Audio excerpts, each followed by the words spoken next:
दोस्तों, फिर एक बार इतिहास दोहराने की कोशिश की जा रही है। इतिहास की पुनरुक्ति होने जा रही है। मैं ऐसा क्यों कह रहा हूँ? इसके पीछे क्या रीज़न है, कारण क्या है, वही मैं बताने की कोशिश कर रहा हूँ।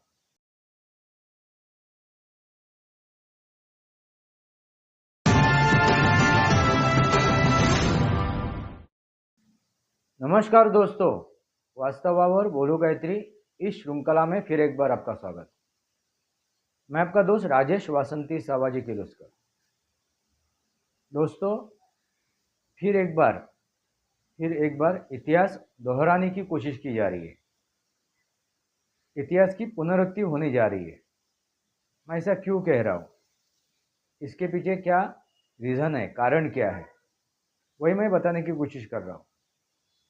दोस्तों, इसके पहले यानी 1947 में 1947 में हम लोग स्वतंत्र हुए, मगर 15 तारीख को 15 अगस्त की बात कर रहे हैं।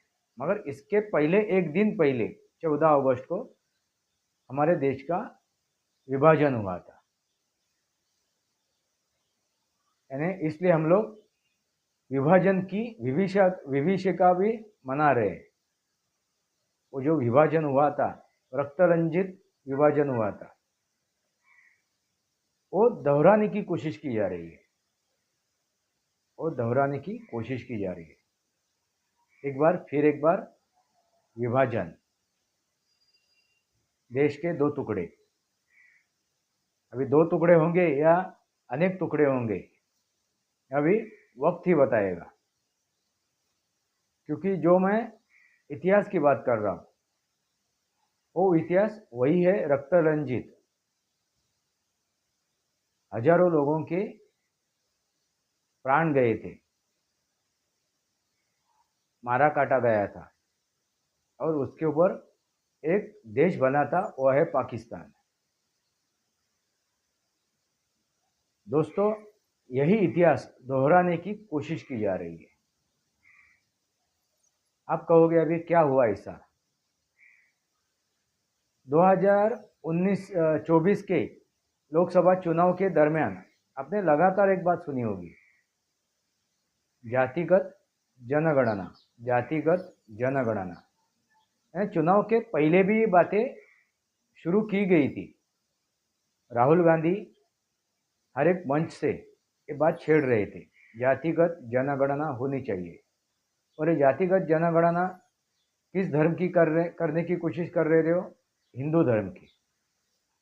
दोस्तों, और आज के तारीख में भी वही वो बात 100 दफे दोहरा रहे। संसद में भी वो उन्होंने वही कहा कि मैं जातिगत जनगणना करके ही रहूंगा। दोस्तों, इसके पीछे क्या राजनीति है, क्या रणनीति है, इसके पीछे ऐसा क्या राज है, कारण क्या है? ये दोस्तों एक षड्यंत्र है। इसे राजनीति नहीं कहोगे, एक षड्यंत्र रचा जा रहा है। मैंने इसके पहले भी कई बार आपके सामने मुद्दे रखे हुए। दोस्तों, जातिगत जनगणना होने के बाद क्या होने वाला है? हिंदुओं में बंटवारा हो जाएगा। हिंदुओं में बंटवारा हो जाएगा, हिंदुओं में खाई पड़ जाएगी, मतभिन्नता आ जाएगी। यही तो कांग्रेस चाहती है, यही तो विरोधक चाहते हैं। दोस्तों, ये झेल चुका है एक बार भारत, मतभेद झेल चुका है, आपस में मनमुटाव झेल चुका है। मगर तब क्या था? मुसलमान और हिंदू की बात थी। आज क्या बात हो रही है? हिंदुओं की बात हो रही है। अभी मुसलमान, आप कहोगे कि पाकिस्तान की बात की आपने। दोस्तों, इसके पीछे एक एजेंडा तय है। लोकसभा चुनाव में आपने देखा होगा कि मुसलमान, उन्होंने एक शत प्रतिशत हिंदुओं के विरोध में मतदान किया था। जो हिंदू समर्थक जो पार्टियां है, संगठन है, उनके विरोध में उन्होंने मतदान किया था। और आरक्षण का, संविधान का और लोकतंत्र का, लोकतंत्र बचाओ संविधान बचाओ, इस वजह से जो हिंदू बटे थे, उन्होंने 10-15% हिंदुओं ने भी उनका साथ दिया था, उन मुसलमानों का। और वही चाहते हो कि हिंदुओं में बंटवारा हो और हमारे साथ वो चले आवे आरक्षण के नाम के ऊपर, संविधान के नाम के ऊपर। दोस्तों, एक संविधान, एक इनके हाथ में एक हथियार है। वो हथियार कौन सा है? धर्मनिरपेक्षता। धर्मनिरपेक्षता, सेक्युलरिज्म एक सबसे बड़ा हथियार है। जब चाहे तभी वो निकाला, जब चाहे वो तब उसको म्यान कर दिया। यानी मतलब, सिर्फ जब मतलब है, उसका जरूरत है, अपना मतलब साधना है, तब उसको बाहर निकाला, और मतलब नहीं है तब उसको म्यान कर दिया। यही हो रहा है। और यही भारत का बंटवारा जब हुआ था, पाकिस्तान बना था, तभी भी वही हुआ था। एक मैं छोटी सी क्लिप अपलोड कर रहा हूँ इस वीडियो में, आप जरा सुनिए उस समय क्या हुआ था और हिंदुओं में जो बंटवारा हुआ था, उसका असर क्या हुआ। और एक नेता ने हिंदुओं का बंटवारा और हिंदुओं से अपने खुद को अलग करने की जो कोशिश की, उससे उन्होंने क्या खामियाजा भोगा। और जो हिंदू उनके साथ चले गए थे, उनके मुताबिक चले थे, उनका क्या हुआ, उनकी हालत क्या हुई। अब जरा वो वीडियो सुनिए, और जो क्लिप मैंने डाली है वो आप सुनिए, देखिए, समझिए, फिर आपको पता चलेगा कि फिर एक बार वही इतिहास दोहराने की कोशिश की जा रही है, हिंदुओं का बंटवारा करके। फिर आप सुनिए। मैं जोगेंद्रनाथ मंडल हूं। संभव है कि आप लोगों ने मेरा नाम नहीं सुना होगा, क्योंकि इतिहास लिखने वालों ने मुझे जानबूझकर हाशिए पर डाल दिया है। लेकिन हमेशा से ऐसा नहीं था। एक समय मैं सामाजिक और राजनैतिक पटल के केंद्र पर था। मैं वंचित वर्ग का बड़ा प्रतिनिधि और डॉक्टर अंबेडकर के साथ प्रभावी नेता था। आपको आश्चर्य हो सकता है कि मैं बंटवारे के बाद पाकिस्तान का पहला कानून मंत्री बना था। लेकिन 1950 में मैं अपना इस्तीफा देकर भारत लौट आया और 1968 में गुमनामी में मर गया। मैं अपनी कहानी इसलिए नहीं सुना रहा हूं कि लोग मुझे याद करें। मैं ये बिल्कुल भी नहीं चाहता। सच तो यह है कि मैं अपने जीवन को भुला देना चाहता हूं। मैं ये कहानी इसलिए सुना रहा हूं क्योंकि इतिहास अपने को दोहराने की फिराक में है। एक ऐसा भयावह और काला इतिहास जिसने भारत को नोच खाया। मैं उस इतिहास का एक महत्वपूर्ण हिस्सा हूं। मैं इस कहानी की शुरुआत 1940 से करता हूं, जब मुस्लिम लीग ने भारत को तोड़कर मुसलमानों के लिए पाकिस्तान की रेजोल्यूशन पास की। उस समय मुसलमानों के एक बड़े वर्ग को छोड़कर किसी ने इसे गंभीरता से नहीं लिया। लेकिन 2-3 साल में ही स्थिति बदल गई और पाकिस्तान की बात हर जगह होने लगी। पाकिस्तान बनाने के लिए जरूरी सारे मोहरे आजमाए जा रहे थे। उसी समय हिंदू शेड्यूल कास्ट राजनीति भी उफान पर थी। 1942 में डॉक्टर अंबेडकर ने शेड्यूल्ड कास्ट्स फेडरेशन बनाई। मैं फेडरेशन के सबसे प्रभावी नेताओं में से था।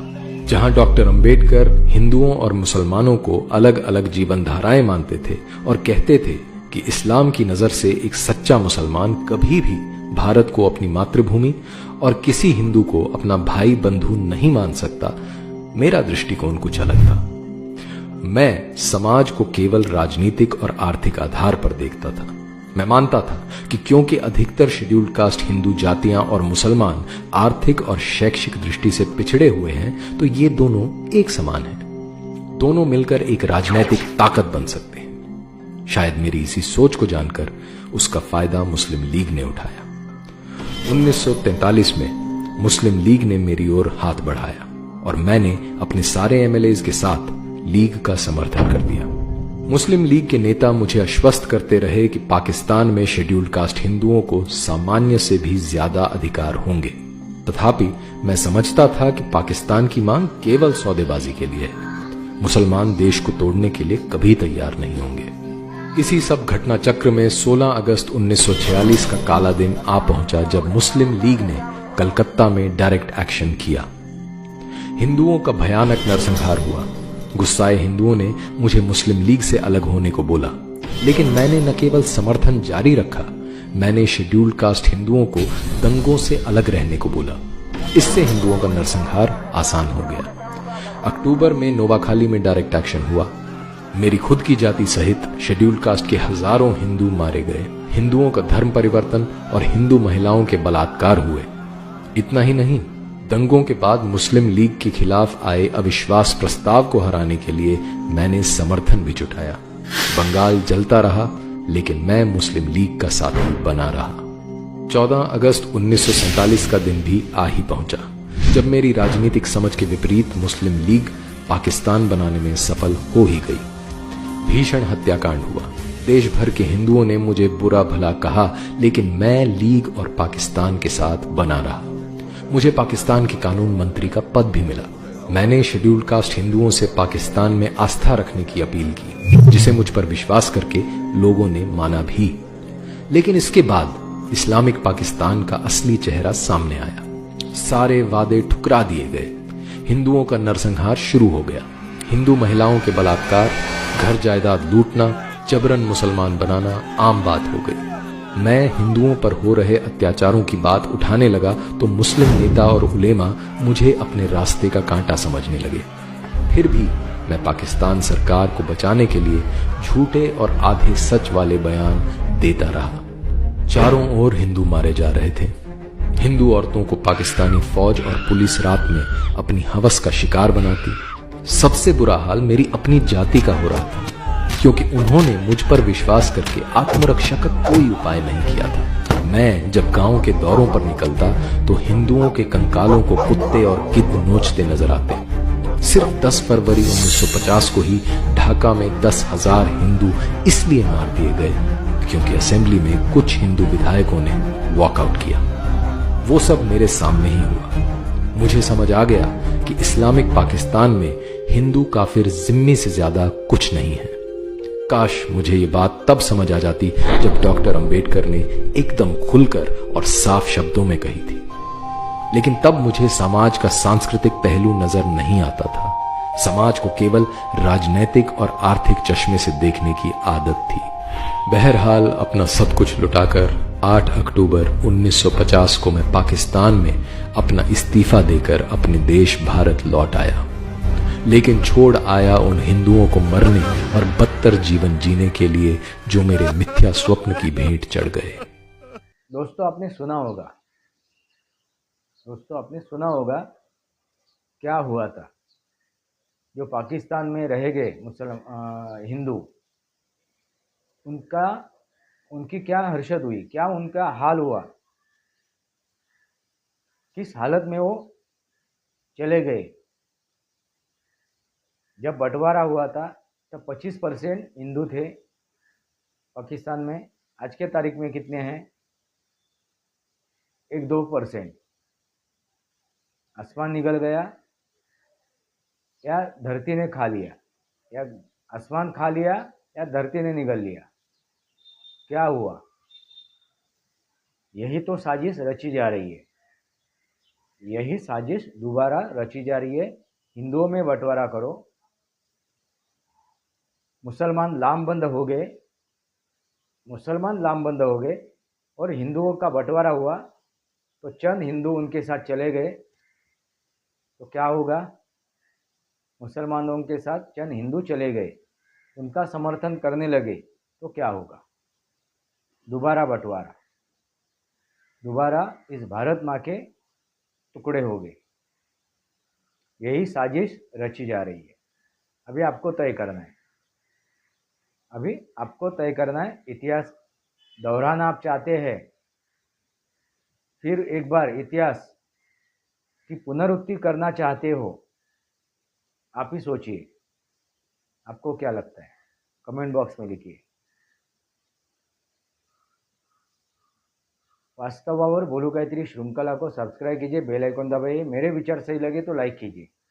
आपके विचार कमेंट बॉक्स में लिखिए। आज के लिए इतना ही। भारत माता की जय, वंदे मातरम। जय भारत, जय महाराष्ट्र।